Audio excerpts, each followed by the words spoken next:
Bismillahirrahmanirrahim. Assalamu alaikum dears. In this video we will be explaining the writing style of Franz Kafka. First, let's discuss Kafka's life. Franz Kafka was born into a middle-class German-speaking Jewish family on July 3, 1883 in Prague, Bohemia, now the Czech Republic.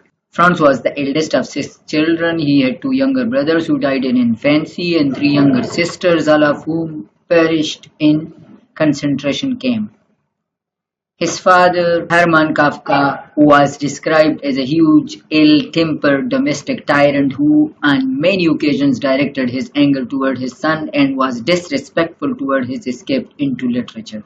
Kafka's father was a businessman who established himself as an independent retailer of men's and women's fancy goods and accessories, employing up to 15 people. All his life, Kafka struggled to come to terms with his domineering father. Kafka's mother, Julia, who was the daughter of the prosperous brewer, was better educated than her husband. She helped to manage her husband's business and work in it as much as 12 hours a day. The children were largely raised by a series of governess and servants. Kafka's education. From 1889 to 1893, Franz attended the boys' elementary school in Prague. He was sent to German schools, not Czech, which demonstrated his father's desires for social advancement.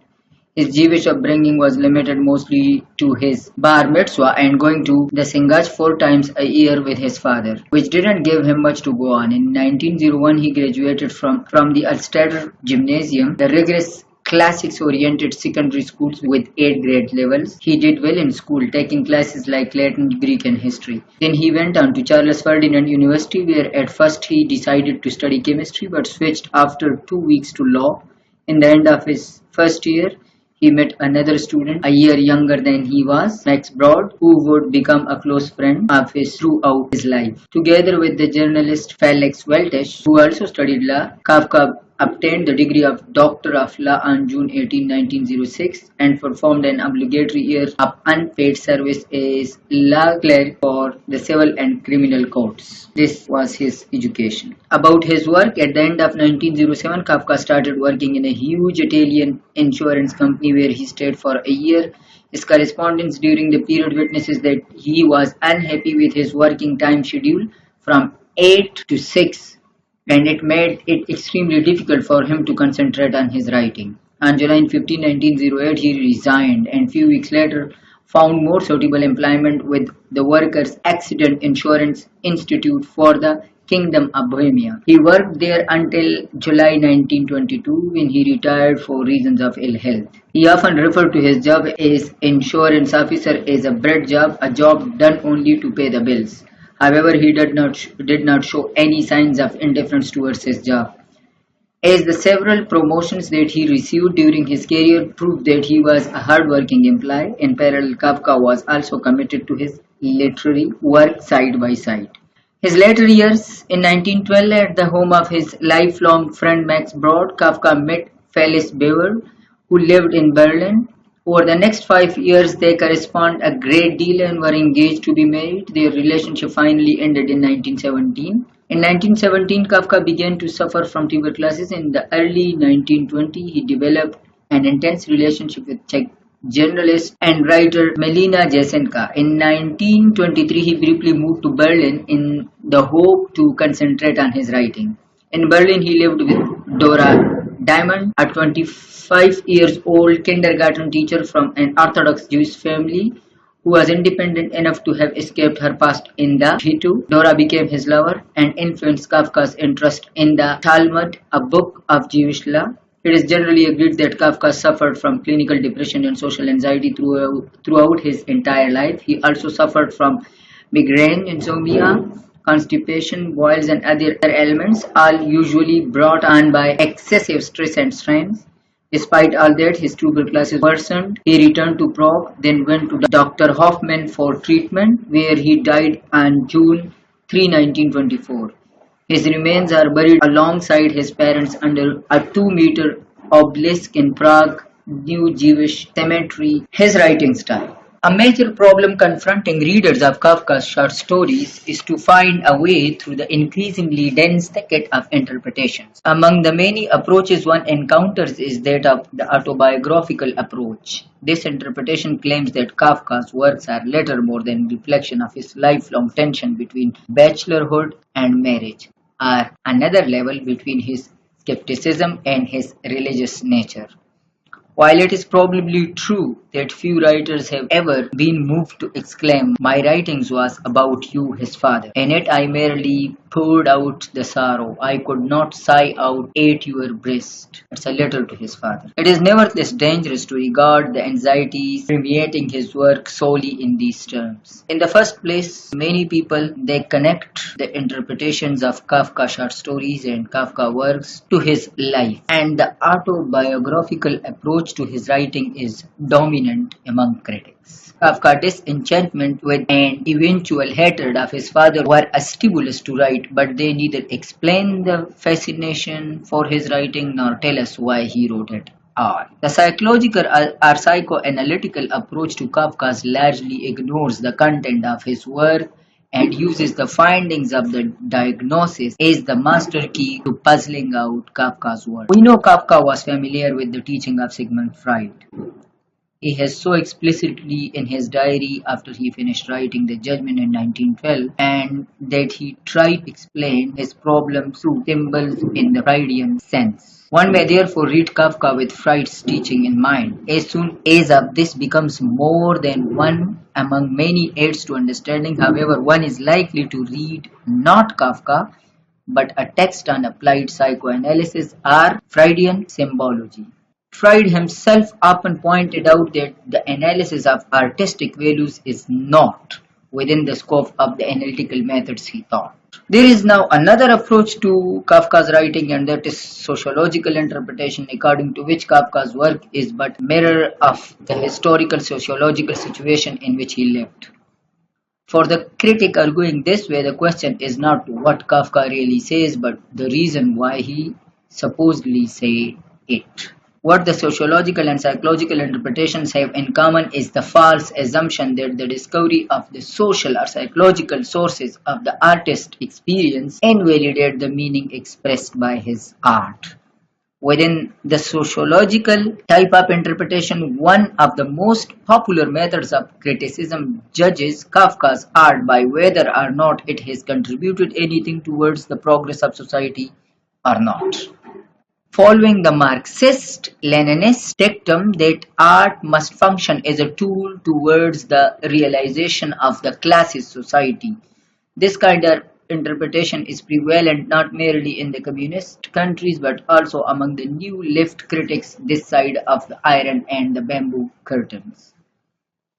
Marxist criticism on Kafka has shifted back and forth between outright condemnation of Kafka's failing to draw the consequences of his own victimization by the bourgeois and between acclamation stressing proletarian fighting quality of his heroes. That Kafka was the propagator of the working class as the revolutionary class has been maintained not only by official communist criticism but also by Western progressives. And it is true that Kafka did compose a pamphlet lamenting the plight of workers. Yet in conversation with his friend Jano, he spoke highly of the Russian Revolution and he expressed his fear that its religious overtones might lead to a type of modern crusade with a terrifying toll of lives. Surely a writer of Kafka's caliber can describe the terror of the slowly emerging totalitarian regime, Nazi Germany, without being a precursor of communism, as communist criticism is often claimed. One can also read The Trial as the story of the Joseph K's victimization by the Nazis. 3 of Kafka's sisters died in a concentration camp. It is needed one of the greatest tributes one can pay to Kafka today that he succeeded in painting the then still latent horror of Nazism so convincingly. But one must not neglect or ignore the fact that Kafka was above all a poet. And to be a poet means to give artistic expression to the many levels and nonsenses of our kaleidoscopic human condition. To see Kafka as a social or political revolutionary because his country doctor, for instance, at the land surveyor or the castle seeks to change his fate through voluntary involvement rather than outside pressure is a tantamount to distorting Kafka's universal quality in order to fit him into an ideological framework. Closely connected with the quasi-religious quality of Marxist interpretation of Kafka's stories are the countless philosophical and religious attempts at deciphering the makeup of his world. They range from sophisticated theological argumentation all the way to ever-skip speculation. Although Kafka's religious nature is a subject complex and controversial enough to warrant separate mention, the critics arguing along these lines are also incapable, as are their sociological, psychological, and psychological colleagues, of considering Kafka simply as an artist. What they all have in common is the belief that Kafka's real meaning lies beyond his parables and symbols, and can therefore be better expressed in ways he himself avoided for one reason or another. The presumptuousness of this particular approach lies in the belief that the artist depends on the philosophers for a translation of his ambiguous modes of expression into logical, abstract terms. All this is not to dispute Kafka's philosophical religious cast of mind and his preoccupation with the ultimate question of human existence. It is just that he lived, thought, and wrote in images and not in coded conceptual structure. Kafka himself thought of his stories merely as point of crystallization of his problems. Benjamin Samsa, Greshu, the hunger artist, the country doctor, Joseph K. and K. All these men are close intellectual and artistic relatives of Kafka, yet it will not do to reduce his deliberately open-ended image to a collection of data. Interpretation are always a touchy matter, and in Kafka's case, perhaps more so than in others. The reason for this is that his works are 1. Essentially outcries against the inexplicable laws that govern our lives. 2. Portrayals of human drama running into course on several loosely interwoven levels, thus imparting a universal quality to his work. And 3. Very much imbued with his high degree of sensitivity, which responded differently to similar situations at different times. Particularly, this last aspect suggests incohesion and paradox to the mind which insists on prodding Kafka's stories to their oftentimes irrational core. Kafka's picture stand, as Max Brod never tried of pointing out, not merely for themselves, but also for something beyond themselves. These difficulties have prompted many scholars to claim that Kafka rarely thought of anything specific in his stories. From this view, it is but a short step to the relativistic attitude that every interpretation of Kafka is as good as every other one. To this, one may reply that to think of nothing specific is by no means the same thing as to think of many things at the same time. Kafka's art is, most of all, capable of doing the latter to perfection. Paradoxical though it may seem at first, viewing Kafka's work from a number of vantage points is not an invitation to total relativism, but a certain guarantee that one will be aware of the many levels of his work. Despite the many difficulties in approaching Kafka's writing, all of them must finally deal with a rather hermetically sealed off world. Whatever Kafka expresses is a reflection of his own complex self amidst a concrete social and political constellation, but it is a reflection broken and distorted by the sharp edges of his analytical mind.